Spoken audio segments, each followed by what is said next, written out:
मैं आश्रम नहीं जाना चाहती। Emotional story, heart touching story. बुढ़ापे की मजबूरी। मेरे पति के देहांत के बाद मैं अपने एकलौते बेटे के यहाँ रहती थी। मेरी बहू का एक अलग ही रूप मुझे देखने मिला, साथ ही बेटे का भी। दोनों के मन में क्या है मैं अच्छे से जानती हूँ। वो चाहते हैं कि मैं वृद्धा आश्रम चली जाऊं। उनके जाने के बाद मुझे ये सब देखना और सुनना पड़ेगा, इसका मुझे अंदाजा भी नहीं था। पर मैं मन मान कर अपने बेटे और बहू की बातें सुनकर भी यहाँ रहती हूँ, क्योंकि मुझे मेरे पोते और पोती दिखाई देते हैं।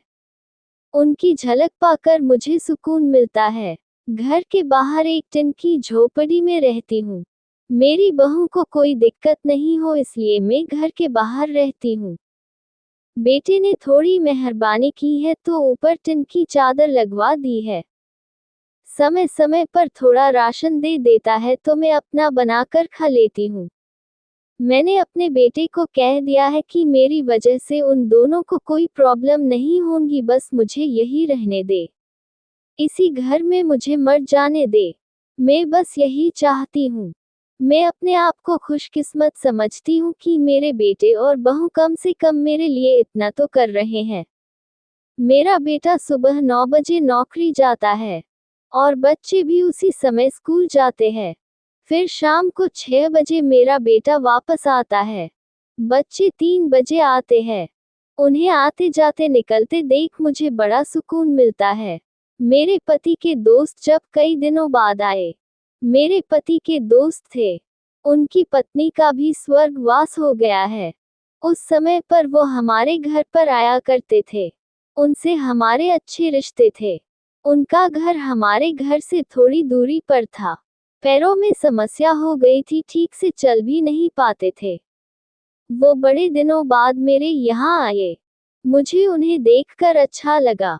उनका हाल भी मेरी तरह ही था। बच्चे अब उनसे भी परेशान थे। आकर मेरे पास अपना दुखड़ा रोते थे और उन दिनों को याद करते थे। बुढ़ापा हम जैसों को बहुत रुलाता है। उनकी पत्नी का स्वर्गवास हो गया था और उन्हें चलने उठने में समस्या थी, इसलिए वो तो अपना खाना भी नहीं पाते थे।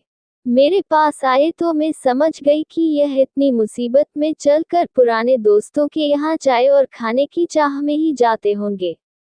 उनकी भी अपनी मजबूरी थी। वो आए तो मैंने उनके लिए खाना बनाया और उन्हें खिलाया। मना कर रहे थे नहीं खाना, लेकिन मुझे पता था कि उनको भूख लगी है। बहू ने खाना नहीं दिया। मेरी बहू ने मुझे और उन्हें खाना खाते देख लिया। वो कुछ भी ना बोली।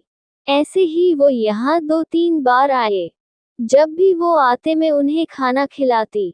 फिर उनके जाने के बाद जब मेरा बेटा आया तो बहू कहती है कि तुम्हारी माँ कितनी बेशर्म है, पता नहीं किस किस को आजकल बुलाकर खाना खिला रही है।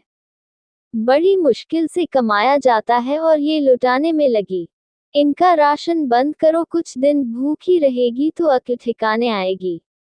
मैंने कहा कि मैं अपने हिस्से का उन्हें खिलाती हूँ, तुम्हारे पिता के पुराने मित्र हैं। फिर भी बहू का उल्टा सीधा बोलना शुरू रहा।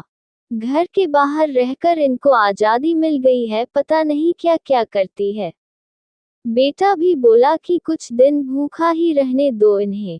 मुझे मेरे बेटे ने घर के पीछे सीढ़ी के पास ले जाकर बिठा दिया, कहा कि अब यही बैठो। मेरे तो अब आंसू भी सूख गए थे। अगले दिन मुझे खाना नहीं मिला।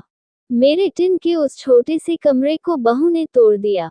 तब मुझे लगा कि अब मैं गलत कर रही हूँ। एक दिन पूरा भूखा रहने के बाद मैंने सोचा कि मैं गलत कर रही हूँ। मुझे अब अपने बेटे के यहाँ नहीं रहना चाहिए और शायद गलती भी मेरी ही है। मेरी ही परवरिश में कोई कमी रही है, तभी तो ये परिणाम आया। अगली सुबह मैंने अपने बेटे को कहा कि मुझे वृद्धाश्रम छोड़ आ, अब मैं तुम दोनों को ज्यादा परेशान नहीं करना चाहती। बहू ने कहा कि एक दिन भूखी रही तो अक्ल ठिकाने आ गई ना। बेटे के चेहरे पर भी अजीब सी खुशी थी, जल्दी से तैयार हो गया मुझे छोड़ने के लिए।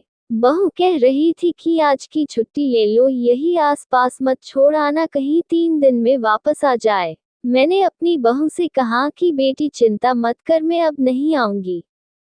मैंने अपने पोता पोती को गले लगाया। मुझे पता था कि अब मिलना नहीं हो पाएगा। बेटी को भी चाहती थी कि एक बार जी भर के गले लगा लूं। लेकिन वो बोला चलो जल्दी करो। मैंने बहू को कहा कि बेटी अपना ध्यान रखना। मेरा बेटा मुझे छोड़ आया। वहां आकर मैंने देखा कि मेरी तरह कई है। थोड़े दिन उदास रहते हैं, फिर सच को स्वीकार कर लेते हैं। मैं अब यहाँ खुश हूँ। कुछ काम भी करती हूँ। मैं चाहती हूँ कि ऐसा कहूँ कि ऐसा किसी के साथ ना हो, लेकिन ऐसा कब किसके साथ हो जाए कोई बता नहीं सकता। लेकिन माँ बाप को ऐसे समय के लिए भी तैयार रहना चाहिए। बस बच्चों को पाल कर बड़ा कर दो। उनसे कुछ उम्मीद मत रखो।